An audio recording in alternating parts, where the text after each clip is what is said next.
So let's discuss about benzene. Benzene அப்படின்றது it's about a benzene ring which is having one triple bond. So addition to the three double bonds, one more அந்த double bond கூட சேர்ந்து ஒரு triple bond இருக்கும். That is what the benzene அப்படின்னு சொல்லுவோம். So which is like alkyne அப்படின்ற கான்செப்டை base பண்ணி தான் இங்கே பென்சைன் அப்படின்னு சொல்லியிருப்பாங்க. ஆனால் there is a lot of difference are there with respect to alkynes and benzene. So ஆல்கைனில் என்ன இருக்குது நமக்கு நல்லா தெரியும். கார்பன் ட்ரிபிள் பாண்ட் கார்பன் இருக்கும். இங்கே வந்து பார்த்தீங்கன்னா ஹைப்ரிடைசேஷன் வந்து sp ஹைப்ரிடைசேஷன் தான். கார்பன் ஸோ ட்ரிபிள் பாண்டு கனெக்டாக இருக்கக்கூடிய carbon is having sp hybridization. But in case of benzene அதே மாதிரி இங்கே sp ஹைப்ரிடைசேஷன் அப்படின்னா எப்படி இருக்கும்? நமக்கு இங்கே ஒரு sp ஹைப்ரிட் ஆர்பிட்டால்ஸு ஹைட்ரஜனோட சிங்கிள் பாண்டில் இருக்கும். இங்கே இந்த சென்டரில் இருக்கிறது சிங்கிள் பாண்ட் சிக்மா, அதுவும் sp ஹைப்ரிட் ஆர்பிட்டால்ஸோட ஓவர்லேப்பில். மீதி இருக்கிற ரெண்டு பை பாண்ட்ஸும் வந்து பார்த்திங்கன்னா it is about sideways overlapping with respect to py pz orbitals. So it is unhybridized orbital. But in case of benzene, it is not like sp hybridization which is existing in alkyne. It is somewhat different. என்ன வேலை differ ஆகுது அப்படின்னு பார்த்தீங்கன்னா, this is benzene which is having three double bonds. In addition to that, we will have one more double bond, one more pi bond. It's not double bond, one more pi bond.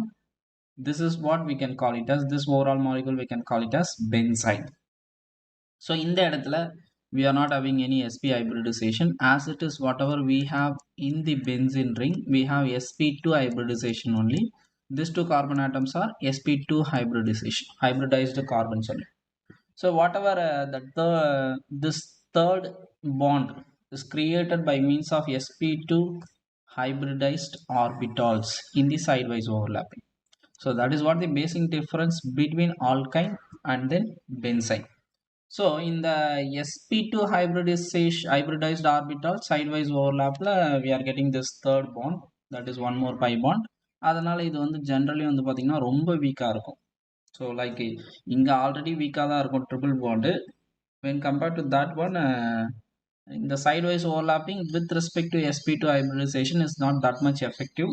அதனால வந்து பார்த்தீங்கன்னா இந்த தேர்டாக form ஆகிருக்கிற bond வந்து பார்த்தீங்கன்னா very very வீக்காக இருக்கும்.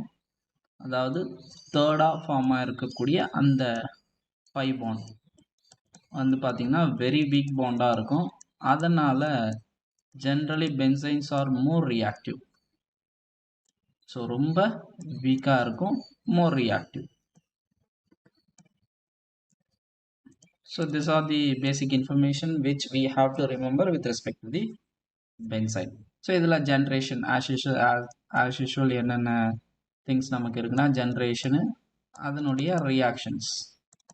Generation of benzene அப்படின்னு பார்த்தீங்கன்னா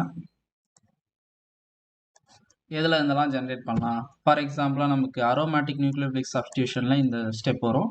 again we will make it as a different video with respect to the aromatic nucleophilic substitution with reference to the benzene.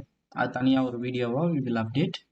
So அதில் வரக்கூடிய அரைல் ஆலைட்லேருந்து we can able to prepare benzene. இந்த benzene தான் வந்து பார்த்தீங்கன்னா one of the இன்டர்மீடியட்டாக form ஆகும் அந்த இடத்துல. ஸோ எப்படி ப்ரிப்பேர் பண்ணலாம் அப்படின்னு அரைல் ஆலைடுக்கு எக்ஸாம்பிள் வந்து பார்த்தீங்கன்னா குளோரோபென்சின், பேசிக்கலாக குளோரோபென்சினை நாம் எடுத்துக்கலாம். ஸோ குளோரோபென்சின் இருக்குது, அதில் என்ன பண்ணுறாங்க, ஒரு ஸ்ட்ராங்கான பேஸோட ட்ரீட் பண்ணுறாங்க. ஸோ அப்படி ட்ரீட் பண்ணும்போது வாட் கேன் ஹேப்பன் அப்படின்னு பார்த்தீங்கன்னா, so this NH2 minus is there, K plus potassium amide. So இந்த NH2 minus will take H plus with reference to the next to the already existing chlorine இங்கே இருக்கா, பக்கத்தில் இருக்கக்கூடிய இந்த ஹைட்ரஜனையும் இல்லை வந்து பார்த்தீங்கன்னா இங்கே இருக்கக்கூடிய ஹைட்ரஜனையும், any one hydrogen will be taken by NH2 minus so that NH3 will go out. So that what is remaining? So this chlorine is remain as it is, H plus went out so that we have a minus. So this minus will get into the benzene ring so that this Cl will go out as Cl minus, which combines with K plus. So that overall removal is KCl. So remaining what? We are getting benzene ring. Along with that, one more pi bond is added in this particular place, so that we have this molecule, which is, we can call it as benzene.